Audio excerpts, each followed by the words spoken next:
નમસ્કાર, BBN news ચેનલમાં આપનું સ્વાગત છે. હું છું કવિતા પંચાલ ને હવે જોઈએ આજના સમાચાર.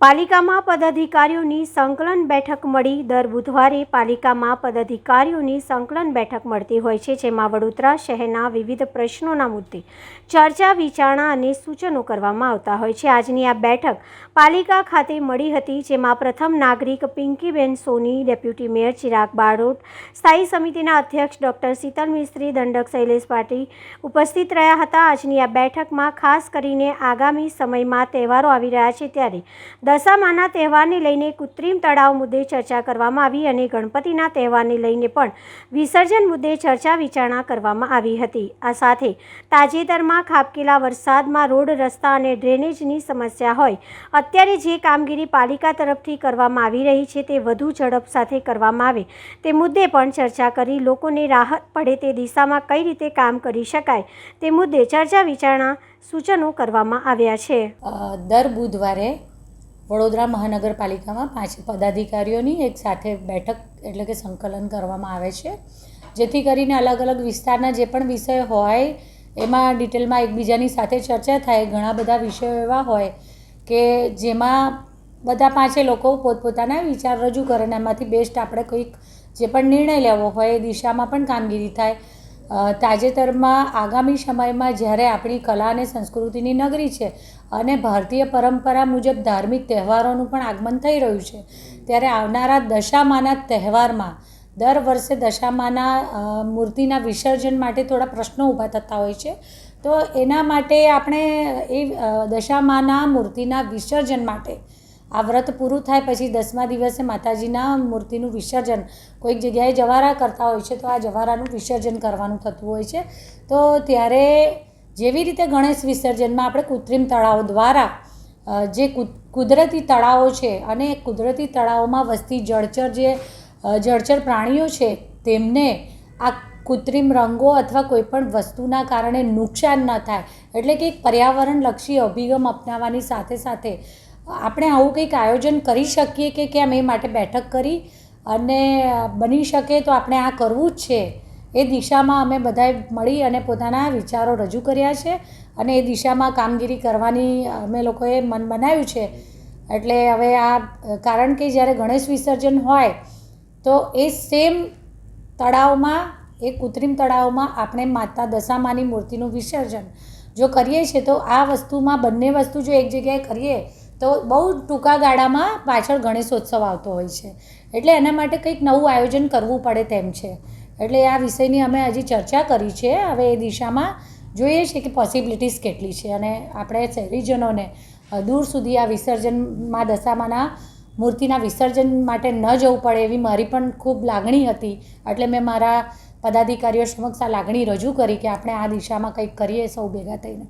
સાથે સાથે આગામી સમયમાં જે ગણેશોત્સવ આવી રહ્યો છે ત્યારે આ ગણેશોત્સવમાં હવે ઘણા બધા લોકો ઇકો ફ્રેન્ડલી મૂર્તિ દ્વારા પર્યાવરણલક્ષી એમનો અભિગમ અપનાવી અને મૂર્તિને બને એટલી નાની સાઇઝની અથવા શક્ય તો હોય તો માટીની જ મૂર્તિ, આવા અભિગમ સાથે વડોદરા શહેરમાં ઘણા બધા ગણેશ મંડળો છેલ્લા કેટલાક વર્ષથી કામ કરી રહ્યા છે. તો આ ગણેશ મંડળો માટે આપણે એમને એપ્રિશિએટ કરવા કંઈ કરી શકીએ કે કેમ એ દિશામાં અમે વિચારણા કરી છે. આગળ જે પણ નિર્ણય લઈશું તે આપ સૌ દ્વારા વડોદરા શહેરના સૌ નાગરિકોને આપ મીડિયાના સહયોગથી ચોક્કસ એમને જે તે નિર્ણય લેવામાં આવશે એની જાણ કરવામાં આવશે. મેડમ, આપના અધ્યક્ષાને કોઈ ચર્ચા કોઈ વિષય મૂકવામાં આવ્યો?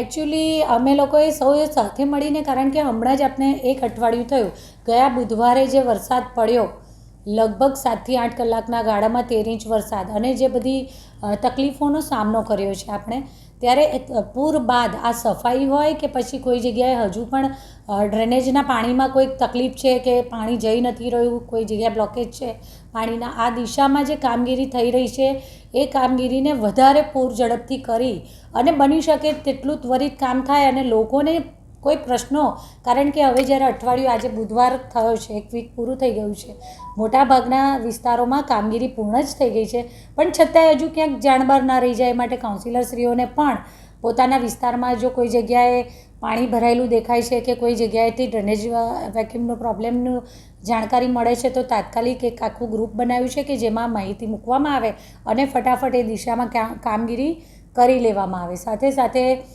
જેટલા લગભગ 350 જેટલા રોડો પર પેચવર્કની કામગીરી કરી છે અને કાઉન્સિલરશ્રીઓને આ જાણકારી આપી દેવામાં આવી છે કે પોતાના વિસ્તારમાં જ્યાં પણ હજુ પણ ખાડા છે, ચોક્કસ જે ખાડાઓમાં પાણી ભરાયેલું છે એમાં તાત્કાલિક આપણે નહીં જ કરી શકીએ, અને કારણ કે તાત્કાલિક જો આ ખાડા પૂરીએ છે જે પાણી ભરેલા છે પર્ટિક્યુલરલી, તો પાછા એનું એ જ પરિસ્થિતિનું સર્જન થવા પામે છે. તો એને પાણી સુકાઈ ગયા પછી એટલા સાઈડમાં રાખી, ધ્યાનમાં રાખી, સાથે સાથે અધિકારીઓને પણ સૂચના આપી દેવામાં આવી છે કે પોતાના જેટલો પણ વિસ્તાર આવે છે એમની અંદરમાં જેટલો વિસ્તાર આવે છે એ વિસ્તારમાં પોતે જાતે 2 વ્હીલર પર ફરી અને આ જગ્યાઓનું બધું જ એસેસમેન્ટ કરી લે, કઈ જગ્યાએ ક્યાં ક્યાં કેટલા ખાડા કે કયા રિનોવેશનની જરૂરિયાત જણાય છે, આ બધું કરી દેવામાં આવે. એટલે ચૂંટાયેલી પાંખ અને વહીવટી પાંખ બંનેનો સહયોગ કરી અને આ કામગીરીને ઝડપથી જે પણ જગ્યાએ જ્યાં ત્રુટીઓ છે એનું સુધારીને કમ્પ્લીટ કરી દેવામાં આવે. સાથે સાથે કેટલાક જાગૃત નાગરિકો દ્વારા પણ અમને અલગ અલગ કાઉન્સિલર હોય કે પછી પદાધિકારી હોય, આ બધાને મેસેજ કરવામાં આવી રહ્યા છે, તો એ મેસેજોને પણ ફટાફટ ફોરવર્ડ કરી અને બની શકે એટલી ઝડપથી આ સમસ્યાનું નિવારણ કરવાની દિશામાં કેવી રીતે આપણે હજુ પણ વધારે આપણા એફર્ટ્સ મૂકીએ એની પણ ચર્ચા કરવામાં આવી.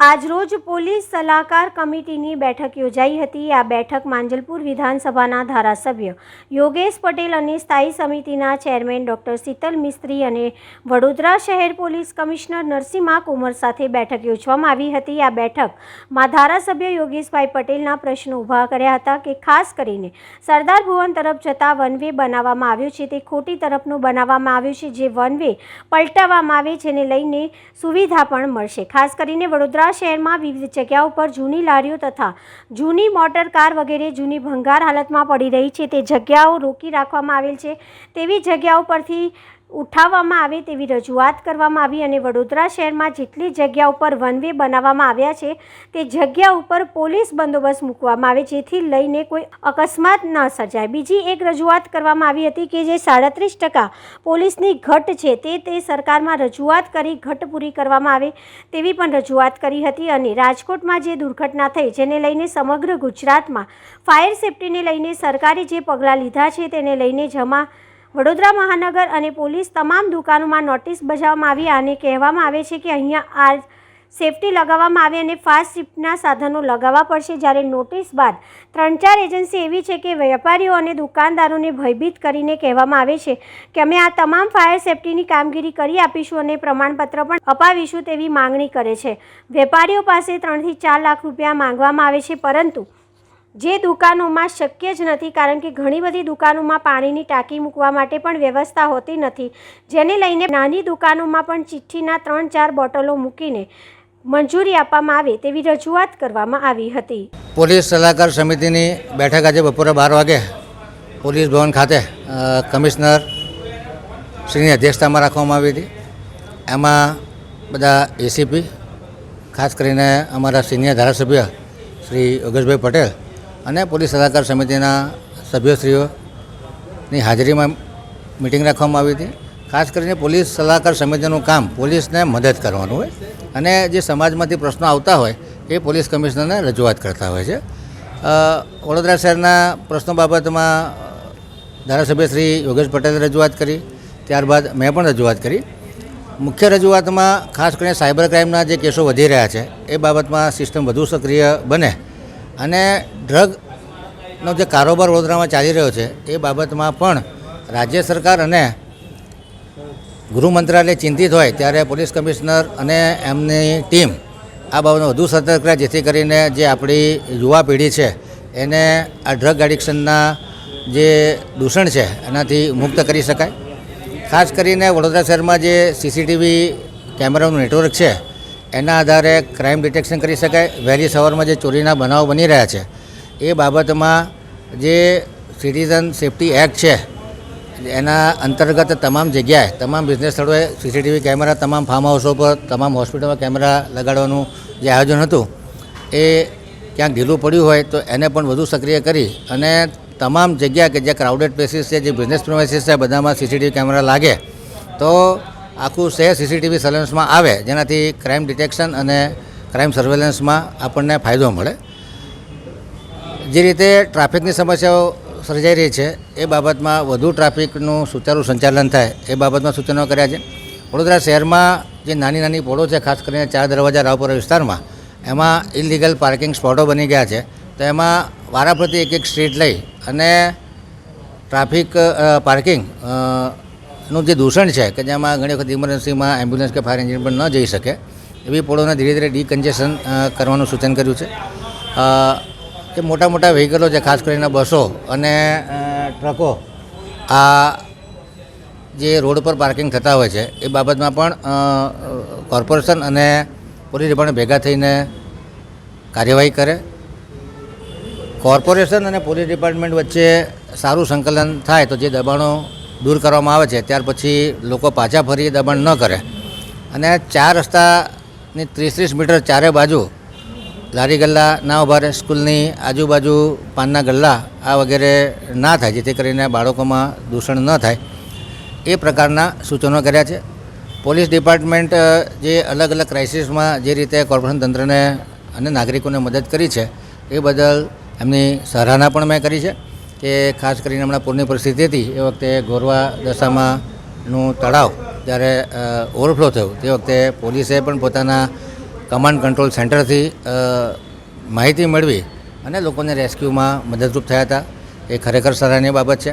રાજ્ય સરકાર દ્વારા બીજા 650 કેમેરા પોલીસ ડિપાર્ટમેન્ટ દ્વારા પોલીસ ભવનમાં જ નવું ઇન્ટિગ્રેટેડ સેન્ટર બનાવવામાં આવશે કે જે જગ્યાએ કોર્પોરેશનના કેમેરા છે, કોર્પોરેશનના બી 1800 જેટલા કેમેરા છે, એ સિવાય બીજા લગભગ 650 જેટલા કેમેરા રાજ્ય સરકાર પોલીસ ડિપાર્ટમેન્ટને આપવા જઈ રહ્યું છે. અને અલગ અલગ જગ્યાએ જ્યાં ક્રાઇમ બનતા હોય, જ્યાં કોમ્યુનલ રાઇટ્સ થતા હોય એવી જગ્યાએ કેમેરા લાગવાથી ક્રાઇમ ડિટેક્શનમાં વડોદરા શહેર આગળ રહેશે. પોલીસ ડિપાર્ટમેન્ટમાં સ્ટાફની ઘટ છે. એ ઘટ માટે અમારા ધારાસભ્યશ્રીએ જે અમારા ગૃહમંત્રી છે એમને પણ રજૂઆત કરવાના છે કે લગભગ 33 થી 34% જેટલી સ્ટાફની ઘટ છે એ બાબતનો રજૂઆત કરી અને રાજ્ય સરકારે હમણાં લગભગ 12,000 લોકોની ભરતી કરવાનું વિચાર્યું છે. ટોટલ આખા ગુજરાત લેવલે 25,000ની ભરતી કરવાના છે. એમાં 12,000ની ભરતી થશે, જેમાં વડોદરાના ભાગે પડતા પોલીસ કોન્સ્ટેબલો પણ આપવામાં આવશે. બીજી એક ધારાસભ્ય એવી રજૂઆત કરી કે રાવપુરા રોડ પર જેટલા દુકાનદારોને ફાયર બ્રિગેડ બાબતની રજૂઆત છે એ બાબત નોટિસો આપવામાં આવી એ અર્બન મિનિસ્ટ્રી અને હાઈકોર્ટના આદેશ અનુસાર બીયુ અને ફાયર એનઓસી માટે નોટિસો આપવામાં આવી હતી. પરંતુ આ નોટિસો મુખ્યત્વે જે લોકો રિસ્કી બિઝનેસ કરી રહ્યા છે, ખાસ કરીને થિયેટર છે, કોમ્યુનિટી હોલ છે, પાર્ટી પ્લોટો છે, જે લોકો ગેમ ઝોન ચલાવી રહ્યા છે અને હાઈરેઝ બિલ્ડિંગો છે, એમાં ફાયર હાઇડ્રન્ટ સિસ્ટમ હોવી જોઈએ, એનું બીયુ પરમિશન હોવી જોઈએ. અને જે રિસ્કી ઝોન ચલાવે છે એને પોલીસ પરફોર્મન્સ સર્ટિફિકેટ પણ લેવાની જરૂર પડશે. પણ તે સિવાય લો રાઇઝ બિલ્ડિંગોમાં જે જગ્યાએ નોટિસ આપી છે એ લોકોને ફાયર એનઓસી માટેનો પણ સમય આપવામાં આવે છે અને બીયુ માટે પણ સમય આપવામાં આવે છે. છતાં પણ આવી કોઈક ફરિયાદ હશે તેનું તાત્કાલિક નિવારણ કરીશું. ભરૂચમાં મોકાની પરિવારે સમાજને ઉત્તમ ડૉક્ટર બનાવવામાં દીકરીનું દેહદાન કર્યું. સંકલ્પ ફાઉન્ડેશન ભરૂચ, જે છેલ્લા ઘણા વર્ષોથી ભરૂચ શહેર જિલ્લામાં ચક્ષુદાન, દેહદાન, અંગદાન, રક્તદાન તથા સાધન સહાય જેવા અનેક સામાજિક સેવા કાર્ય કરી રહી છે, તે અંતર્ગત તારીખ 31/7/2024ને બુધવારના રોજ ભરૂચ સ્થિત રહેતા 27 વર્ષીય સ્વ દિવ્યા રાજેશ મોકાનીનું દુઃખદ નિધન થતાં પિતા રાજેશભાઈ મોકાની તથા માતા સંગીતાબેન મોકાની તથા સમગ્ર પરિવાર સ્વજનો દ્વારા સ્વ દિવ્યાબેનનું દેહદાન કરવાનો નિર્ણય કર્યો અને સંકલ્પ ફાઉન્ડેશન ભરૂચનો સંપર્ક કર્યો હતો. સંકલ્પ ફાઉન્ડેશન ભરૂચ દ્વારા મૃતકના દેહને પરિવારજનોની હાજરીમાં યોગ્ય સન્માન આપી મેડિકલ કોલેજમાં ભણતા વિદ્યાર્થીઓના અભ્યાસ અર્થે દેહને જાયર્સ મેડિકલ કોલેજ દાહોદ ખાતે મોકલવામાં આવ્યો. આ સેવાકીય પ્રવૃત્તિમાં સંકલ્પ ફાઉન્ડેશન ભરૂચના સ્થાપક સંજય તલાટી, પ્રમુખ અશોક જાદવ, ગિરીશભાઈ પટેલ, ગૌતમભાઈ મહેતા હાજર રહ્યા હતા. દેહદાનના આ સેવા કાર્યમાં જાયર્સ મેડિકલ કોલેજના ડીન ડૉક્ટર ત્રિપાઠી સર તથા કોલેજના સમગ્ર ડૉક્ટરની ટીમ દ્વારા દેહદાન સ્વીકારી સામાજિક સેવા કાર્યમાં મદદરૂપ બન્યા હતા. સફાઈ કામદારોને રોજમદારી સમાવેશ કરતા પદાધિકારીઓનું સન્માન કરાયું. કેટલાય વર્ષથી માનવ દિનમાં સફાઈ સેવક તરીકે કામ કરતા 137 જેટલા લોકોને રોજમદારીમાં સમાવેશ કરવામાં આવતા સફાઈ સેવકોમાં ખુશીની લાગણી જોવા મળી હતી. તેઓ દ્વારા પાલિકા ખાતે મેયર, ચેરમેન સહિત પદાધિકારીઓનું સન્માન કર્યું હતું. કોરોનાના કપરાકાળમાં સફાઈ સેવક તરીકે સેવા આપનારા કર્મચારીઓ છેલ્લા કેટલાય વખતથી માનવ દિન તરીકે ફરજ બજાવતા હતા, ત્યારે તેઓ હવે રોજમદારીમાં સમાવેશ કરાતા કર્મચારીઓમાં ખુશી જોવા મળી હતી અને કર્મચારીઓ અને તેમના આગેવાનો દ્વારા મેયર અને ચેરમેન સહિતના પદાધિકારીઓનું શાલ ઓઢાડી સન્માન કરવામાં આવ્યું હતું અને મ્યુનિસિપલ કમિશનરનો પણ આભાર વ્યક્ત કર્યો હતો. હવે આજે વડોદરા મહાનગરપાલિકાની અંદર જે અમારા 4 વર્ષથી લડત ચાલતી હતી, જે કોરોના કાળની અંદર જે નોકરીઓ કરતા હતા, એમને આજ દિન સુધી કોર્પોરેશનમાં સમાવેશ નહોતો થતો. એની અંદર અમારા કોર્પોરેશનની અંદર ચર્ચા ચાલતી હતી કે મેયર સાહેબ, ચેરમેન સાહેબ, કમિશનર સાહેબ, પૂર્વ મેયર સુનિલભાઈ સોલંકી અને અન્ય બધા જે પક્ષના નેતાઓ છે એમની સાથે ચર્ચા ચાલતી હતી અને બધાના સહકારથી આજે અમને રોજિંદારીની અંદર જે સફાઈ કામદારોને જે આવરી લીધા છે, એમાં આગેવાનમાં હરીશભાઈ વાઘેલા અને કમલેશભાઈ પરમાર પોતે, અમે બંને જણ લડત લડતા હતા. એની અંદર આજે અમારી જે આટલા વર્ષોથી 4 વર્ષથી લડતા હતા એનો અમને આજે જશ મળ્યો છે. એટલે મહાનગરપાલિકાના જે પદ અધિકારીઓ છે, મેયર, ચેરમેન, કમિશનર, કોઈ એમનો આભાર વ્યક્ત કરવા આવ્યા છે અને સમાજની અંદર આજે બહુ મોટી ખુશીની લહેર વાપી ગઈ છે. એટલે સમાજના લોકોને બહુ આનંદ છે અને આજે જે રોજિંદારી કર્યા એ બદલ મહાનગરપાલિકાના તમામ પદ અધિકારીઓ અને મેયરશ્રીનો આભાર વ્યક્ત કર્યો. 137 લોકોને રોજિંદારીમાં પરિવર્તન કર્યા છે. કમલેશ પરમાર, સામાજિક કાર્યકર્તા. અમારા જે કોરોના કામ છે, અમે તો આગેવાન છે, હું આગેવાન છું વાલ્મીક સમાજના ભાજપ શહેર ધારાસભ્ય સભ્ય. પણ જે અમારા સમાજના કર્મચારીઓ કોરોના કાળમાં કોવિડમાં જે સખત પોતાના જીવના જોખમ છે એ લોકોએ કામ કર્યું ત્યાં હોસ્પિટલોમાં, જે કોઈ કરવા તૈયાર ના હતા એવામાં આ કર્મચારીઓએ કામ કર્યું ત્યાં. એના પછી આ લોકોના કોર્પોરેશન માનવ દિન તરીકે સમાવેશ કરવામાં આવ્યા. ત્યારબાદ આપણે ભલામણ કરી મેયર સાહેબના ભલામણ, ચેરમેન સાહેબના, અમારા અધ્યક્ષ વિજયભાઈ શાહ ડૉક્ટર બીજેપીના અને મહામંત્રી છે સુનિલભાઈ સોલંકીની નેતૃત્વના ભલામણથી આ લોકોના રોજિંદારી કરવામાં આવે છે. અત્યારે એ લોકોનો ખુશી આનંદનો માહોલ થઈ ગયો છે. આ લોકોનો હરીશભાઈ વાઘેલા. આજે અમે બહુ ખુશીનો માહોલ છે અને અમારા પ્રશ્નો માટે જે લોકો રાત દિવસ ખડે પગે જે લડતા હતા એવા હરીશભાઈ વાઘેલા અને કમલેશભાઈ પરમાર તેમજ અમારી સમરસની ટીમ દ્વારા વારંવાર રજૂઆત કરવામાં આવી હતી અને અમે એવા કાળમાં નોકરી કરી હતી જ્યાં પોતો સગાનો બાપ, સગો દીકરો સગા બાપને ના અડકી શકે એવા સમયે અમારા વાલ્મીકી સમાજના બધા છોકરાઓએ સેવા કરી હતી અને ત્યારબાદ તેઓને માનવ દિન તરીકે સમાવેશ કરવામાં આવ્યો હતો અને સમાવેશ કર્યા બાદ જેઓના 720 દિવસ 2.5-3 વર્ષમાં જેના પૂરા થયા છે તેઓને રોજિંદારી તરીકે આજે સમાવેશ કરવામાં આવ્યો છે. તે બદલ કમિશનર સાહેબ, ડેપ્યુટી કમિશનર સાહેબ, ચેરમેન સાહેબ તેમજ મેયર સાહેબનો અમે આભાર વ્યક્ત કરીએ છીએ. મારું નામ સોલંકી અંકિત કુમાર.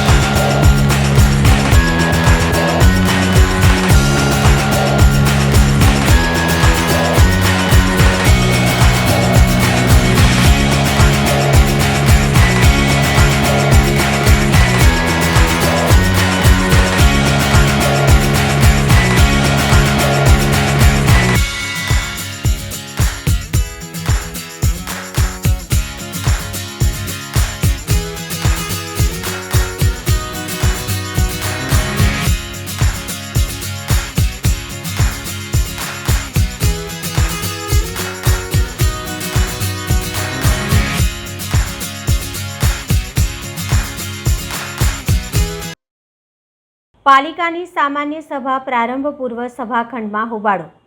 પરંપરાગત ગણતરીની પળમાં 164 કામ શાસકોએ બહુમતીના દેકારા વચ્ચે મંજૂર કર્યા. આણંદને મહાપાલિકાની આગામી દિવસોમાં સત્તાવાર જાહેરાત થવાની સંભાવના પગલે આજે સંભવિત આણંદ પાલિકાની યોજાયેલ સામાન્ય સભા પૂર્વ સભાખંડમાં કર્મચારીઓની કરવામાં આવેલ ભરતી મુદ્દે કાઉન્સિલરો વચ્ચે સર્જાયેલા વાકયુદ્ધના પગલે હોબાળો સર્જાયો. બાદ પાલિકા શાસકોએ બહુમતીના જોરે પરંપરાગત ગણતરીની પળમાં 164 જેટલા કામ મંજૂર કરવામાં આવ્યા. પ્રાપ્ત વિગત અનુસાર આગામી દિવસોમાં આણંદ મહાપાલિકાની સત્તાવાર જાહેરાત સરકાર દ્વારા કરવામાં આવે તેવી સંભાવનાના પગલે આજે આણંદ પાલિકાની સંભવિત અંતિમ સામાન્ય સભા પાલિકા પ્રમુખ જિગ્નેશ પટેલની અધ્યક્ષતામાં ઉપપ્રમુખ સાવિત્રીબેન પડિયાર, ચીફ ઓફિસર ગરવાલ ગૌરાંગ સોનીની ઉપસ્થિતિમાં યોજાઈ હતી. જોકે આજની સામાન્ય સભાના પ્રારંભ પૂર્વે અપક્ષ કાઉન્સિલર મહેશ વસાવાએ શાસક તરફી સૂર ઉઠાવતા વિપક્ષ દ્વારા મહાપાલિકામાં કર્મચારીઓ કાયમી કરવાના પગલે કેટલાય કર્મચારીઓની વહાલા દવલાની નીતિથી ભરતી કરવામાં આવ્યાના આક્ષેપ કરતા કાઉન્સિલરો વચ્ચે વાક યુદ્ધ છેડાતા હોબાળો સર્જાવા પામ્યો હતો.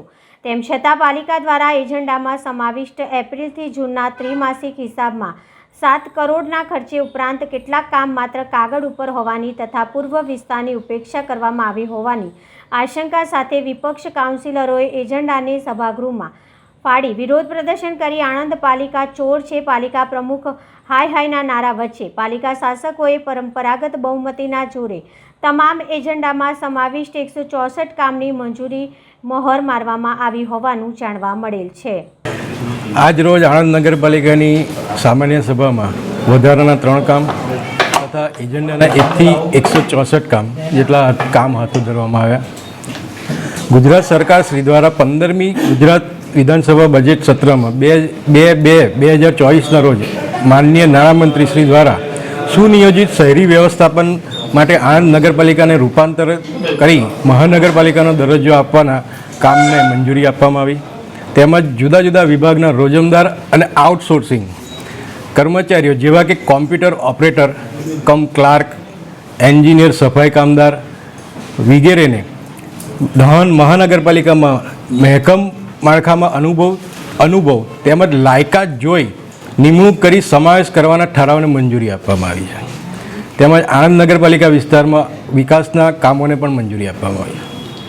સાહેબ, વિરોધ પક્ષ દ્વારા હોબાળો કરવામાં આવ્યો છે. શેનો હોબાળો? જે કરોડોના કામો જે આચારસંહિતાની અંદર જે આચારસંહિતામાં જે કંઈ કામોના બિલો કોઈ કામ આપણે કોઈ નવું કામ લીધેલ નથી. જે કંઈ જૂના કામો છે તેના બિલો જ ફક્ત મંજૂર કરેલા છે, જેની સત્તા આણંદ નગરપાલિકાના ચીફ ઓફિસર અને પ્રમુખશ્રીને પહેલેથી જ સરકારશ્રીએ આપેલી છે. આ જે આપને કદાચ ધ્યાને આવ્યું હોય તો ઇલેક્શન કમિશને તેની ચાલુ કામના બિલોને મંજૂરી આપવા માટેની સત્તા આપેલી છે.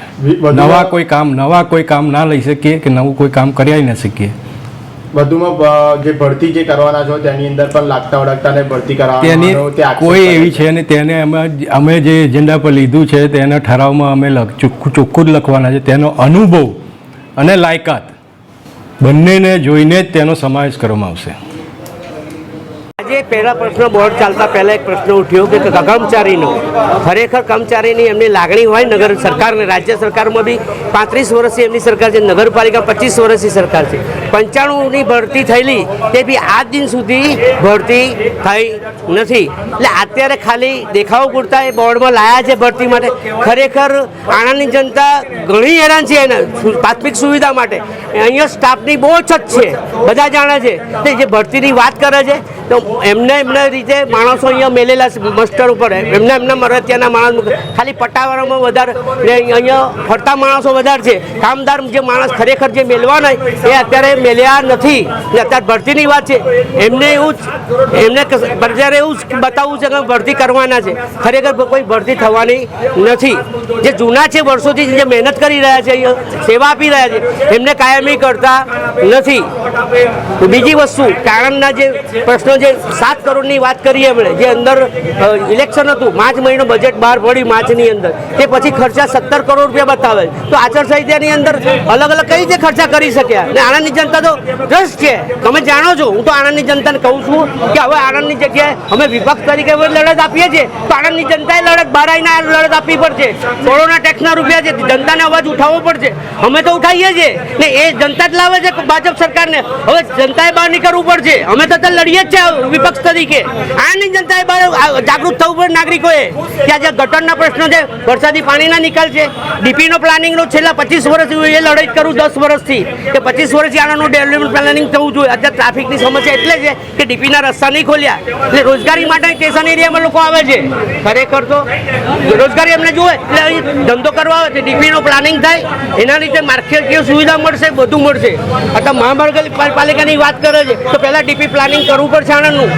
આણંદની જે જનતા છે એમને પહેલાં સુવિધા આપવી પડશે, પછી મહાનગરપાલિકા કરવી પડશે. સરકારને, રાજ્ય સરકારને પહેલાં આણંદની જનતાને પ્રોમિસ આપવું પડશે કે ડેવલપમેન્ટ પ્લાનિંગનો નકશો કરવો પડશે. મારું નામ છે ડૉક્ટર જાવેદ સોરા. હું આણંદ નગરપાલિકા વિરોધ પક્ષના નેતા તરીકે કામ કરું છું.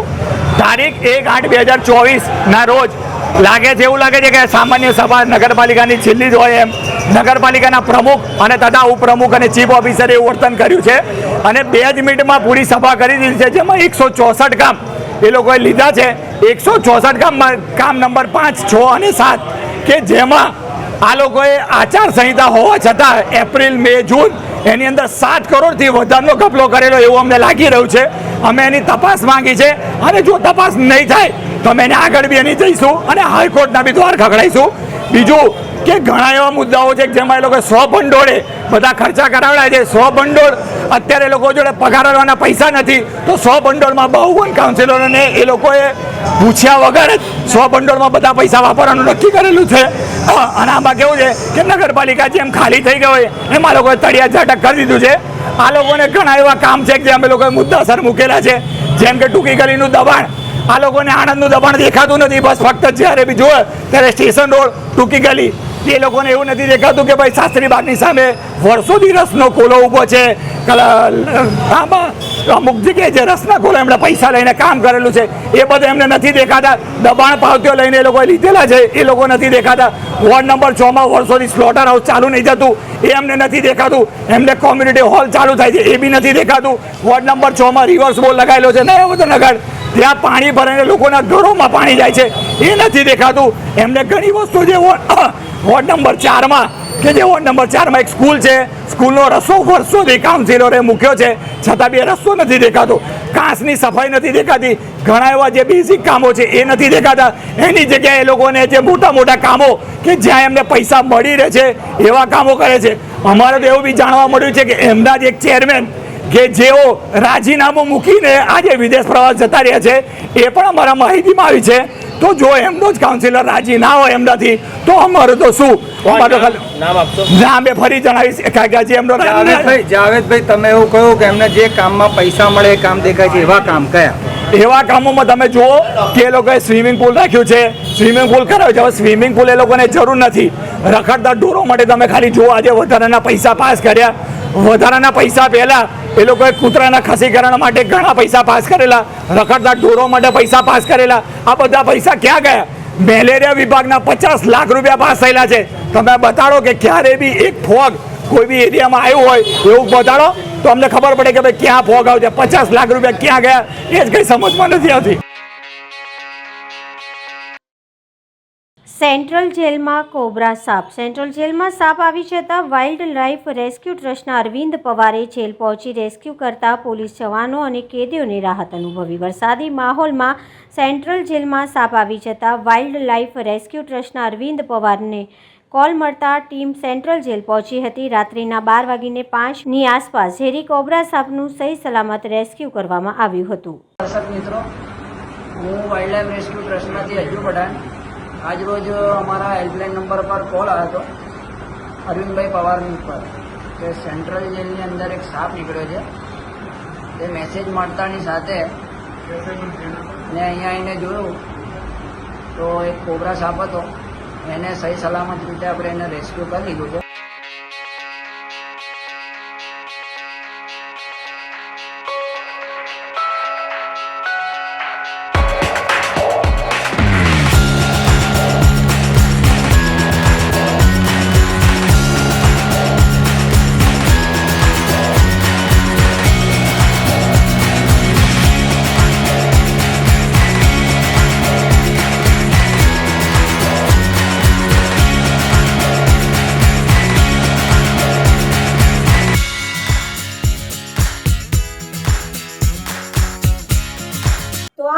સુધીના સમાચાર આવતીકાલે ફરી મળીશું આ ચેનલ પર આ સમય. ત્યાં સુધી સમગ્ર BBN ન્યૂઝ ચેનલની ટીમને રજા આપશો. નમસ્કાર.